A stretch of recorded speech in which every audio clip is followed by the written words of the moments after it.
Naranasan niyo na bang sumakit yung hips niyo at bumaba siya hanggang hita, pati binti, at sa sobrang sakit ay hirap na kayong lumakad? Baka meron ka ng sciatica. Ang sciatica ay minsan nangyayari kapag naiipit siya ng piriformis muscle, kaya siya sumasakit. Kung ikaw ay may sciatica problem, ang kadalasang sumasakit una ay ang balakang. Kaya i-massage muna natin yung balakang. Pataas mo na ang pag-massage ko dyan. Dinidiinan ko yung lumbar area. Iniingatan ko lang na huwag masyadong madiinan yung sa gilid. Yung walang buto dyan, ayan, ingatan natin na huwag madiinan. So ito guys, pababa naman tayo. Mula sa lumbar, papuntang coccyx hanggang sa hips.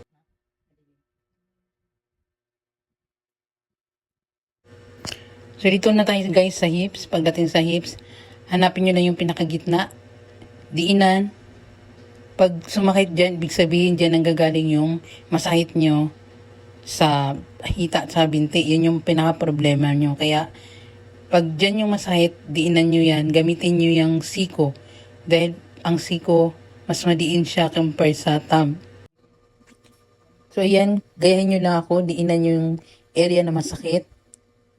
Bali, mahirap mahanapin yung sciatic guys. Sciatic nerve.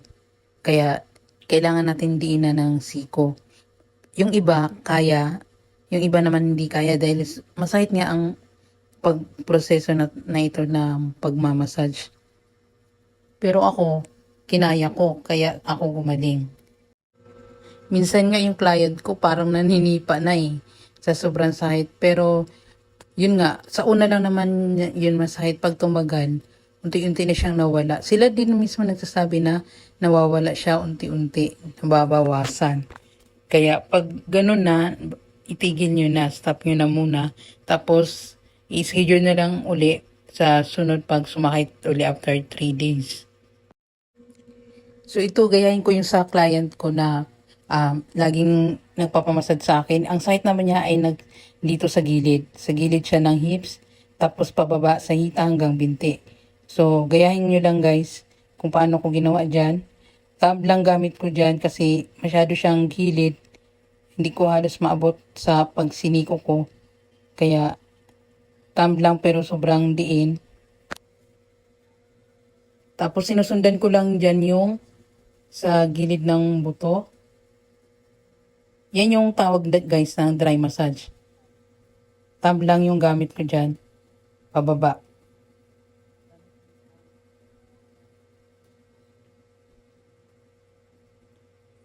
Diyan, sa may gilid sa buto. Yan yung isang linya guys na madalas na sumasakit sa atin pag mayroon tayong sciatica.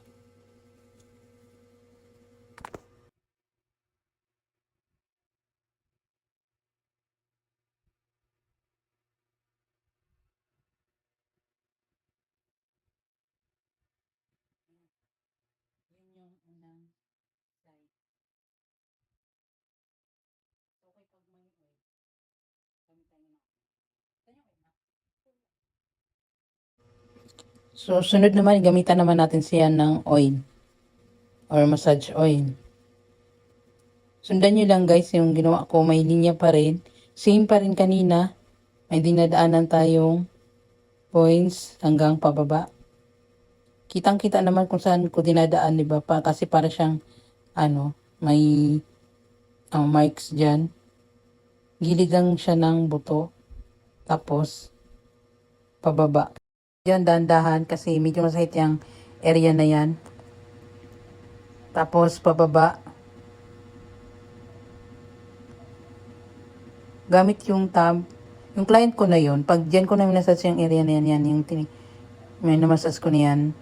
Yan yung pinapadiinan niya kasi dyan daw niya naramdaman yung sakit. Tapos, ayan, pababa. So, ito lang guys, yung pinakauna guys na manasage natin na posibleng daanan ng sciatica. Mamaya, meron pa yung pangalawa, may pangatlo pa, tapos meron pang pang-apat. So, ito yung pinakauna.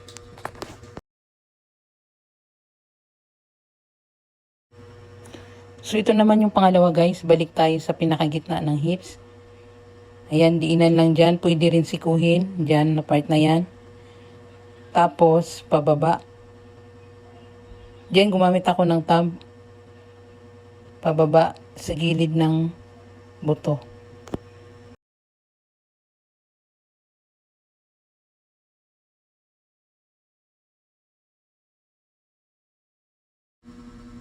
So, dito gamit naman tayo ng oil. Massage lang yung gilid ng buto dyan. Start muna ako sa taas para makita nyo guys kung saan yung ginagawa ko. Tapos, saka ako bababa. Kasi may shadow sa pagpababa na ako dahil yung ilaw nasa taas. So, yan, diinan lang hanggang doon sa may malapit sa bukong-bukong. Ulit-ulit lang yan guys, diinan, yung area na yan. Mas madiin, mas effective.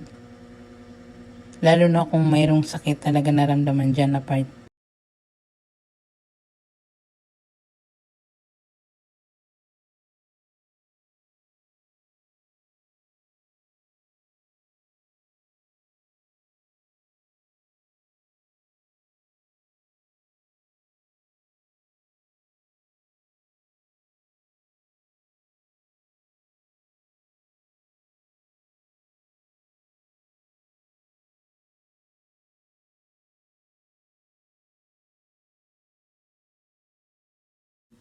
So, ito naman ang pangatlo guys na possible na masakit din. Sciatica. Balik ulit tayo dun sa hip sa gitna. Sisikuhin lang. Tapos, sa gitna naman tayo. Gitna ng hita at saka gitna ng binti pababa. Yan. Yung tinuturo ko dyan ngayon. Maglagay lang tayo ng oil ulit. Tapos diinan yung gitnang part.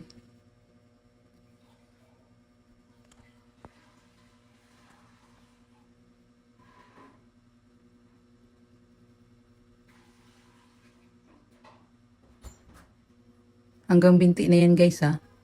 Yan. Yun yung pangatlong possible na daanan ng sciatic nerve pain.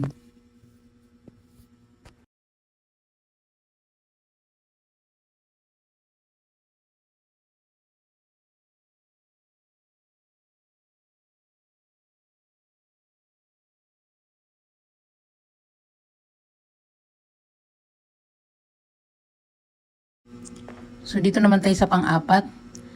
Bali, pinaharap ko na siya dito. Tapos, yung paa niya is naka-V. Tapos, sinimulan ko yung massage sa hita, pababa. Gilid pa rin siya ng buto, guys. Tinidiin-diinan ko lang yung part na yan. Pero hindi siya ganun kadiin kasi medyo masakit yung area na yan. Tapos, hanggang sa may sakong. Malapit sa sakong.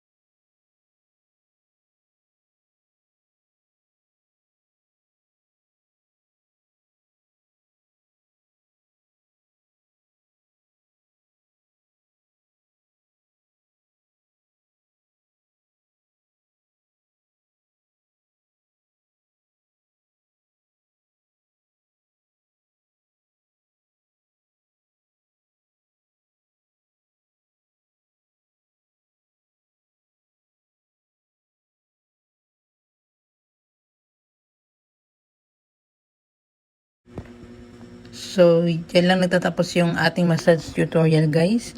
Sana may natutunan kayo sa ating video for today. Ang massage for sciatica pain.